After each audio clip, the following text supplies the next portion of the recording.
Well, colleagues, good afternoon, everybody. Thank you for joining us here. So we're uh, arriving at the end of our long, winding event. A lot of things have happened, and the programs of the standoff has been quite busy.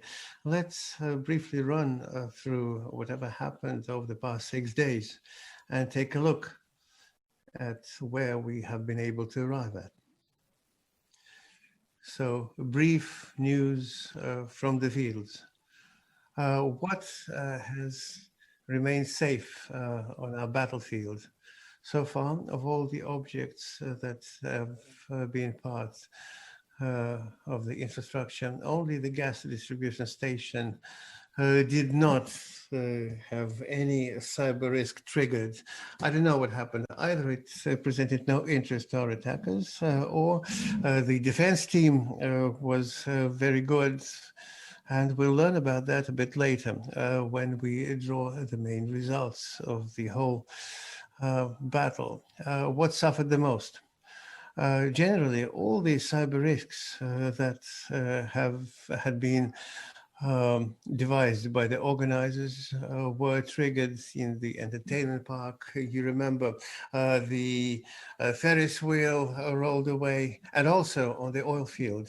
All the risks that had been installed there have been triggered. Who are the leaders now? Among the attackers, this is the Code By team, the team that includes international experts who got together at the Russian Language Forum by net. Of the defenders, it's the IZSOC team. This team is now running at the top in the categories, both the red team and the blue team. Where can you find more detailed information as to who has scored how many points and who are getting the main prizes? The first results will be drawn at 4 p.m. On the main stage. You'll be able to see a discussion between three parties: attackers, defenders, and business. And at about 6:30 p.m., overall results will be announced, and you'll also be able to watch that on the main stage. If you're interested in how this whole story looked from the defender side, or from the side of the attacker, at 4:30, you can see guys sharing their impressions over the 6 days in under fire. So what else is in store for you? A bit later, after we've run a brief tour of the battlefield, our colleagues from Mont will draw prizes right in this broadcast in about 10 to 15 minutes from now. So please stay tuned and join the game. And now I will ask my colleague Roman Krasnov to join, who's stay on the site. Roman, hello, senior.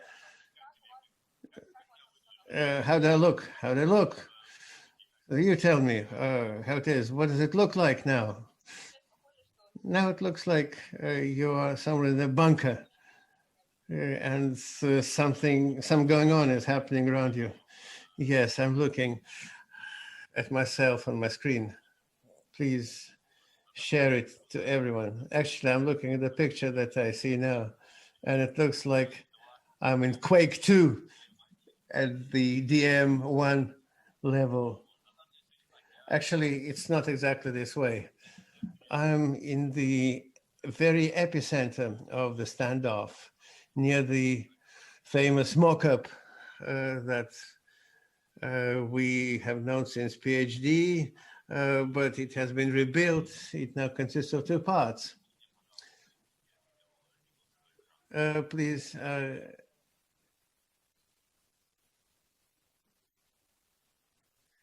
The standoff actually consists of two parts: the virtual infrastructure and physical infrastructure. So the enterprise story Storage exists in the virtual environment, CRP, CRM systems, systems being attacked by the attackers quite often. And some physical infrastructure, the second part. That's what we built as part of this mock-up. Simplified in certain ways, but on the whole, this gives you a full impression of the scale of the standoff as such. We here, well, this mock-up has been running over the whole of the 5 days of our battles. Today is the last day. Let's run through it and take a look at it. I think many of you have read, but it's best to see once than read a lot. We have the oil field. We have the oil storage. We have the railroad running across the city. There are lots of intersections, and the railroad control system can also be hacked, and you can organize a collapse. We have a refinery that yesterday was successfully hacked by one team. And then, let me give you a story about the risk. Why should we go too far away? The petrochemical factory, what did the attackers do? So actually all attacks are happening at night. So I don't know why, but it doesn't stand in the way for the defenders, especially in the SOC to see it, because they are analyzing the reports as well. So what did the attackers do? Here you see the process includes this cooling system. See, the temperature here is quite high. I'm not sure. You can see it. We can. And there's the coolant that doesn't allow this whole thing to explode. So the attackers flew into this process network and touched the required wires in this controller. So the coolant supply stopped. And as a result, the emergency system should get triggered and the gas should be discharged. So everything's fine, but you can't leave the city because at far away there's an airport, and it was also hacked quite fast. The online ticketing system, check-in and registration system was, so our residents wanted to evacuate from the city, but they couldn't. So the standoff continued. The residents kept fighting. So there's a seaport. You see this crane moving slowly to me. So they're loading cargo on rail cars. It's all built on real-life SCADA systems, real-life PLCs. There are quite a lot of them here. For the railroad, for instance, so we use the Siemens 300. A lot of vendors' equipment has been used here. We've tried to use as many different equipment pieces as possible. This one uses 2 different PLCs, 300 from Siemens and Delta V from Emerson, different SCADA system. This is Bradley with controller. The gas pumping station. It's important to note that all the industrial sites here in the virtual infrastructure are connected among themselves. So if the hackers want to disrupt the work of this gas pumping station, then automatically it will lead to the downtime in this cogeneration plant feeding on gas. So the scenarios implemented here are quite comprehensive and end-to-end. The attacking team are free to use any scenarios they may devise in order to disrupt the normal operation of the city. So it appears that for the vendors, it's an opportunity to have the systems and equipment tested in real life conditions. Yes, it's an opportunity to get these systems tested. We're already in collaboration with different industrial companies that offer their equipment for the standoff. It's an opportunity for the customers, users of such industrial equipment to recreate their part of the infrastructure and to test its resilience, and maybe to train the InfoSec teams. InfoSec teams can participate at any side, either on the red side or the blue side. You can't protect things well enough if you can't break things. I would put it this way. So we have complete freedom for hackers here. So what makes it different from the usual PTF that we got used to? There are no flags. There are no special files that you need to extract from such systems to win points. No, the hackers here have to implement or bring to fruition some 150 risks, disrupt the work of the plants, so the work of the railway, to inflict as much harm in any way. Even destroying a PLC is fine. Some teams, by the way, tried to use the PLC vulnerabilities, leading to their total collapse. So far they haven't succeeded. But I see that PLC specialists are arriving to help other things do that. Actually, as far as I know, a lot of attention is given to the train going from the rails, as run in the video. Well, surprising. There's been so much created in this city. The railroad has gone out to a secondary level. So the guys decided perhaps that it's too common, so that they would spin this Ferris wheel, for instance, that it would just jump off its bearings and fly to the forest. This happened several times during the standoff. But the train, I can't see it attracting as much attention. I don't remember an incident with the train car collapsing. Well, it's now waiting for the switch to work, so maybe it will still happen. And what about the atmosphere in the teams? Is our SOC team alive at all after that? Yes, the SOC team has indeed been working 24/7. All the guys are quite tired, but they're very happy. Today is the last day. There are only a few more hours left until the end.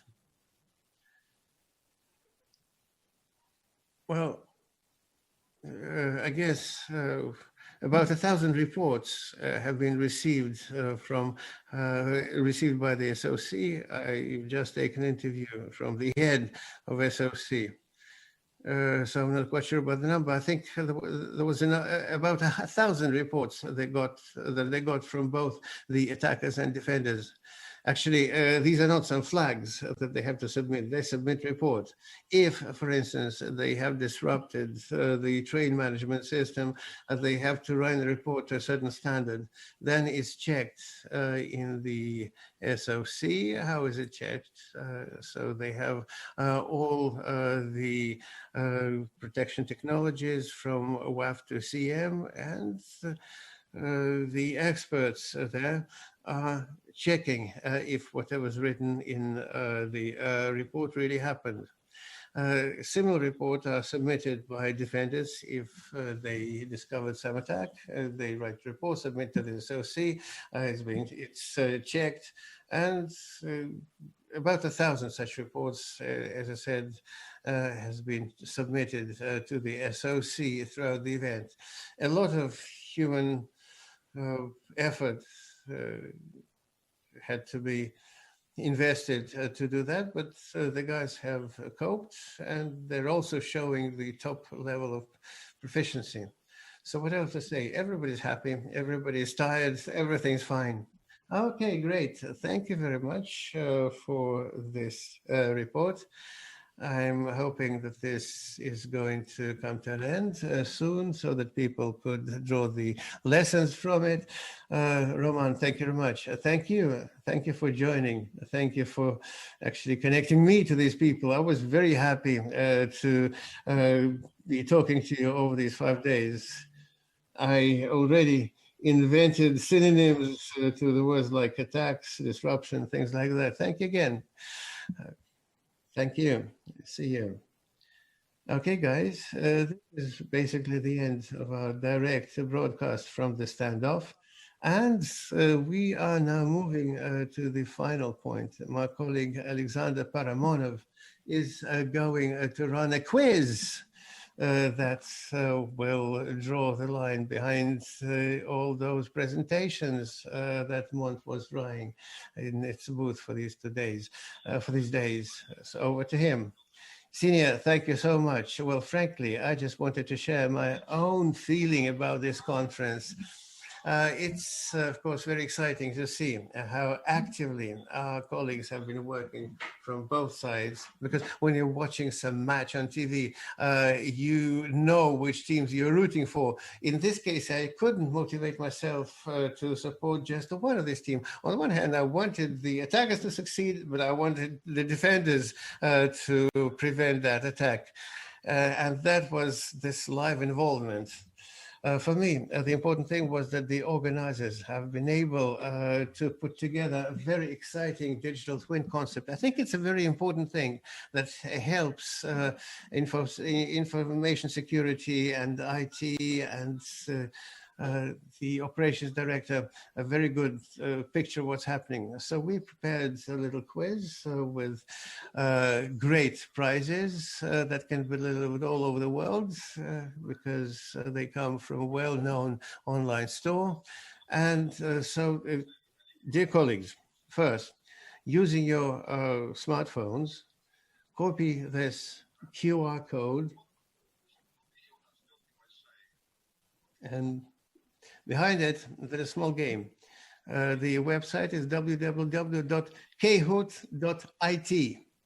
And the number of the game is 615-7531.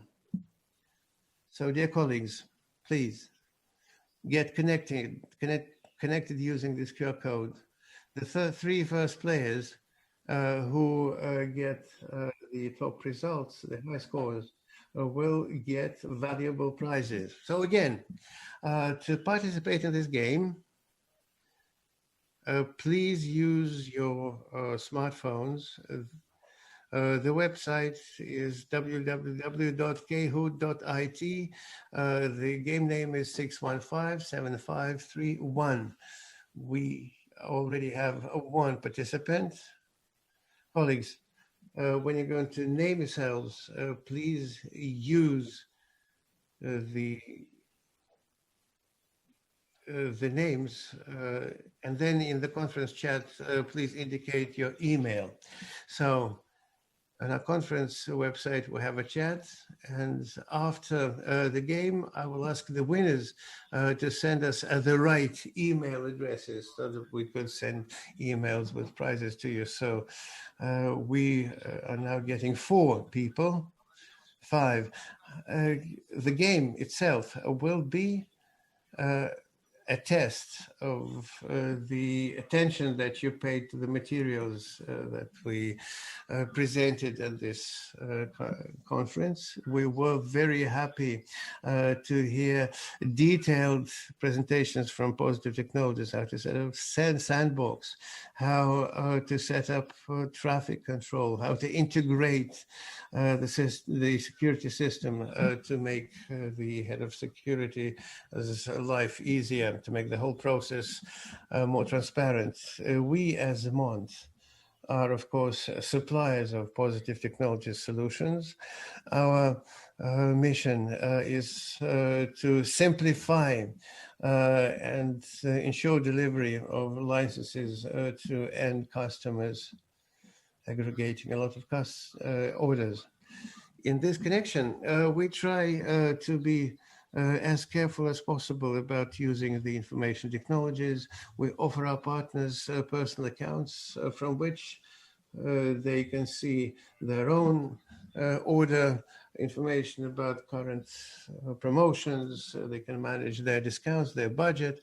And in my opinion, it's one of the most valuable resources, allowing using all today's achievements. Just a few seconds and let's start. Again, the winners, please mention your emails in the chat, mapping them on the emails. 4, 3, 2, 1, go. Mont and Positive Technologies. Let's see. What sources of threats are not covered by the standoff? Red, it doesn't cover email. Orange, doesn't protect web traffic. Blue, does not do selective checks. And green, does not cover DDoS class threats. Again, which threat sources are not covered by the standoff solution? Which threat sources are not covered by the standoff solutions? Yes, indeed. The solution that we offer now does not cover DDoS. Moving on, for speed and correctness, Nuki is now number 1. Next question.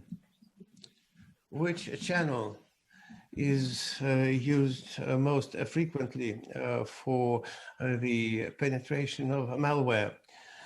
Email, websites, computer compromission, and server vulnerability.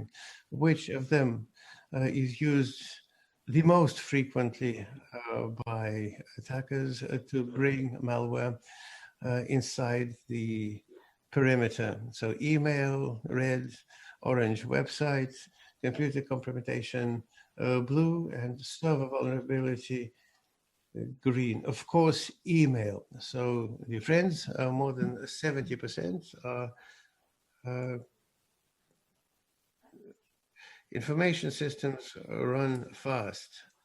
Humans run slowly or doesn't read safety and security instructions. So who's leading? Nuki, followed by Lolo Bardello and Andrei. Andrei is scoring 3. The next question. What's the age of Positive Technologies? Red, 5, 12, yellow, 18, blue, or 23 years. So how young or how mature is Positive Technologies as a company? How long has this company been existing in the market? So let's take a look. Your knowledge, how do you think? To understand how long you've been working with information security tools. So, of course, yes, the correct answer is 18. 18 years. There's only one correct answer. And again, it's Nuki. I understand it must be some Positive Technology employee. So the next question, once again, the speed of answer is also important. Which companies are being attacked less frequently? Public, IT, financial services, industrial. Public companies, red, IT, yellow, financial services, blue, and industrial organizations, green. In real life, which companies are being attacked less frequently than others, based on the reports that we've shown in your presentation? And of course, these are IT companies. Which is quite strange, because indeed IT companies have serious tools and hackers don't like the companies a lot. So, and again, we see changes. Svetlana climbs to number 3, but the leaders remain the same. Question 5, what is an average pilot duration that positive technology offers to gain maximum value? Red, 6 months, yellow, a quarter, blue, a month, and green, a week. So the average duration of a pilot that positive technology offered to help customer gain the best results, the best value. And of course, it's a month, 4 weeks, the average duration. So this is the time they use to collect the required data to prepare the report to present it to the user. Okay, look, the table has changed again. Andriy has won the number 3 position once again. But number 1 and number 2 stay with our leaders. Which components are not part of anti-APT?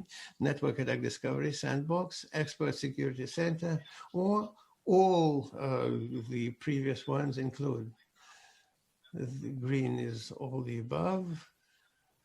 Red, NADS, yellow, sandbox, blue, ECS. So which components are not part of the anti-APT solution? So please, dear colleagues, answer this question. We only got 5 answers. So the right answer, of course, all of the above is part of anti-APT. You can't leave any part of the door open. And we see Andriy winning number 2. This is something to be glad about, but Nuki is still number 1. So only 200 points, keeping them away from number 3. So how long on average did it take to detect a targeted attack in 2019? So how long did it take the security service to understand they have an attack? Red, 10 days, yellow, 60 days, blue, 200 days, and green, 365 days, a whole year. That was required by security experts across the market to detect the existence of a threat within the company perimeter. So the right answer is 200. Just imagine, it's more than half a year. The perpetrator were within the network segment of the customer, waiting until the vulnerability or the conditions arrives in order to execute an attack. So here, the time to press the button is not enough. So number 2 is again Lola Bardello. And Andriy drops to number 3 and then made a little jump ahead. So not much time left. So please take part. Nuki still leads with the leading position of more than 4,500 points. So question 8, which are the key objectives of NAD? Red, improve the effectiveness of the SOC operation. Yellow, analyzes the operation of applications and the workstations. Blue, improves the importance of the security manager. And green, separates access to resources. So your answer, what are the key tasks solved by PT NADS? Choose several. Choose the answers. Improves efficiency, effectiveness. Yes, of course. No doubt about that. So we see changes in the table. Andriy wins to number 2 and NN to number 3. Hey, you only got 2 questions. Question 9, multiple choice. Choose all the key business lines of business of Mont: classic distribution, e-distribution, cloud services, and expert solutions. What do you think? This distributor company, what does it do? Only supplies or any of these options. So classic distribution, electronic distribution, cloud services, and expert solutions. Several answers will apply in order to be the best software distributor. Yes, of course, all the solutions were right. Mont does cloud solutions. We have our own experts, e-distribution and classic distribution in boxes, which is often required by government organization. Mont does it all. So we see there's a real fight going for the second position. So we have 1,000 points that we're going to draw in the final question. So the only question, in which of these countries is Mont not represented? In which of these countries is Mont not represented? Moldova, Turkmenistan, Armenia, and Mongolia. Moldova red, Turkmenistan yellow, Armenia blue, and Mongolia green. So how do you think? What's the right answer?